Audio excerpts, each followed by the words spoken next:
Bismillahirrahmanirrahim. Assalamualaikum warahmatullahi wabarakatuh. Hai semuanya, apa kabar? Semoga kalian selalu dalam keadaan sehat walafiat semua ya. Kembali lagi dengan saya, Pak Izam. Selamat datang di kelas Informatika.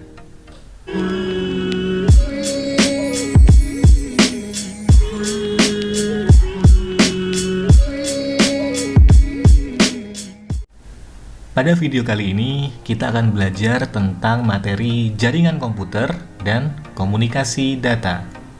Pada era digital ini, semua sektor kehidupan sangat dipengaruhi oleh perkembangan teknologi informasi dan komunikasi yang begitu masif. Dunia sedang berevolusi ke satu tingkat peradaban baru yang lebih berkualitas daripada tingkat peradaban sebelumnya. Nah, salah satu kemampuan yang harus dimiliki adalah penggunaan jaringan komputer atau internet yang dapat diakses oleh semua kalangan umur. Kita akan belajar tentang jaringan komputer.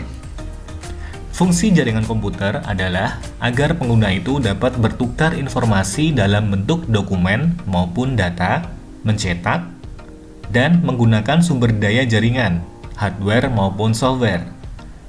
Dalam jaringan, ada pihak yang meminta disebut klien, dan ada pihak yang memberikan atau mengirim layanan disebut dengan server. Klien itu adalah pihak yang meminta, dan server itu adalah pihak yang menyediakannya. Jaringan komputer itu dapat dibagi menjadi 4 kelompok. Yang pertama, PAN, yang kedua ada LAN, yang ketiga ada MAN, dan yang terakhir ada WAN. Mari kita bahas satu persatu. PAN atau Personal Area Network. PAN merupakan jaringan antara satu perangkat dengan perangkat lainnya yang berjarak sangat dekat. PAN biasanya menggunakan teknologi WAP atau Wireless Application Protocol dan Bluetooth. PAN ini adalah model jaringan yang paling kecil atau sangat dekat.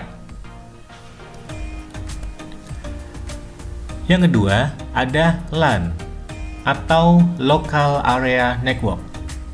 Jaringan wilayah lokal adalah jaringan yang mencakup wilayah kecil dengan menggunakan konsep LAN.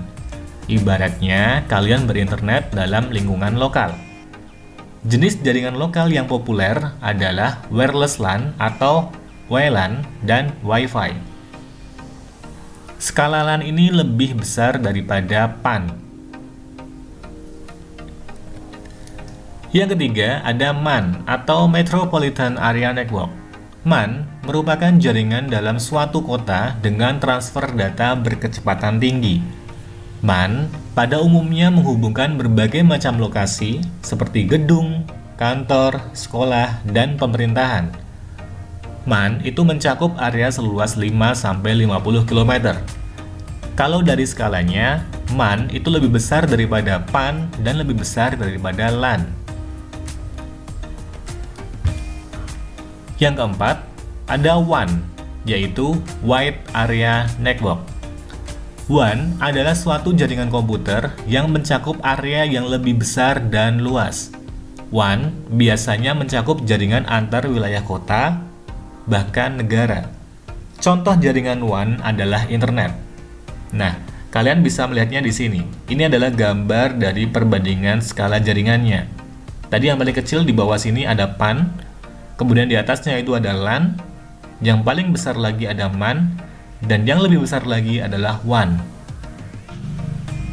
Jadi urutannya itu ya, mulai dari yang terkecil sampai yang skala yang terbesar. PAN, LAN, MAN, dan WAN. Selanjutnya kita akan membahas tentang komunikasi data dengan telepon seluler. Komunikasi data adalah pengiriman dan penerimaan data yang terdiri dari dua atau lebih perangkat yang terhubung dalam sebuah jaringan. Terdapat 3 komponen dasar dalam komunikasi data. Komponen yang pertama yaitu sumber data atau source, yaitu elemen yang bertugas mengirimkan informasi atau data. Contohnya ada telepon, fax email, dan terminal. Yang kedua, ada media transmisi, yaitu media yang digunakan untuk mengirimkan data dari sumber ke penerima. Contohnya itu ada kabel koaksial, ada kabel serat optik, dan ada gelombang elektromagnetik. Yang ketiga, penerima atau receiver, yaitu elemen yang bertugas untuk menerima informasi atau data. Contohnya ada telepon, faksimil, dan terminal. Contoh komunikasi data dengan menggunakan telepon seluler. Dulu kita mengenal fasilitas yang namanya itu ada infrared dan ada Bluetooth. Sekarang perkembangan telepon seluler sudah semakin canggih untuk memudahkan dalam komunikasi data menggunakan telepon seluler. Yuk kita bahas apa saja contoh komunikasi data menggunakan telepon seluler itu. Yang pertama ada Bluetooth. Bluetooth itu merupakan teknologi yang dapat melakukan komunikasi antar perangkat agar dapat saling bertukar data dalam jarak yang terbatas menggunakan gelombang radio dengan frekuensi tertentu. Jangkauan Bluetooth itu sampai dengan 10 meter. Bahkan, untuk daya kelas 1 itu bisa mencapai 100 meter. Pasti di HP kalian ada kan fitur Bluetooth ini?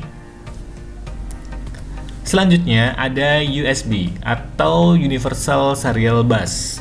Perangkat smartphone saat ini sudah dilengkapi dengan USB. Selain untuk mengisi daya, USB bisa untuk menghubungkan perangkat seluler dengan komputer. Kita bisa memindahkan data dari komputer ke perangkat seluler maupun sebaliknya. Ada berbagai macam jenis USB, diantaranya. Coba, kalian pernah melihat ini? Ini adalah USB Type A, biasanya ada di laptop kalian seperti ini. Selanjutnya ada USB Type B, biasanya ini dipakai di printer ke komputer. Selanjutnya ada USB Mini. Ada USB Micro, dan yang terbaru ada USB Type-C. Ini adalah contoh perkembangan USB sampai saat ini. Selanjutnya ada Wi-Fi. Banyak fungsi dari Wi-Fi atau singkatan dari Wireless Fidelity yang bisa kita gunakan. Tidak hanya sebagai jaringan internet saja, tetapi juga untuk berbagi atau sharing data. Keunggulan menggunakan Wi-Fi tentu saja tidak menggunakan kabel, sehingga lebih mudah dan cepat untuk berbagi data. Nah, untuk berbagi data dengan Wi-Fi, biasanya membutuhkan aplikasi pendukung di HP kalian. Di antaranya ada Sender dan ada IS File Explorer. Nah, itu tadi contoh komunikasi data menggunakan perangkat seluler kalian atau handphone kalian. Itu saja materi kita kali ini. Sampai bertemu pada materi selanjutnya. Saya Pak Izam. Wassalamualaikum warahmatullahi wabarakatuh. Dah.